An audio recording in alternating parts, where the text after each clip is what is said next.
दीपं यदि परं ब्रह्म दीपं यदि जनार्दनः दीपहरतु मे पाप पूजा दीप नमस्तुते अहे धवलेश्वराय बालालिंगाय नमो नमः। संसार सुखी रखंतु।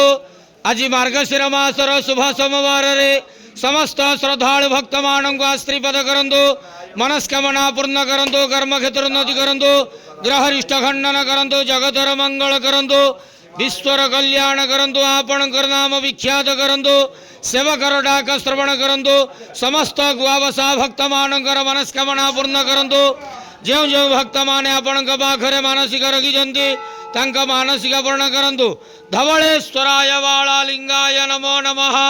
संसार सुखी रखंतु आनंद गवार हरि बोलो।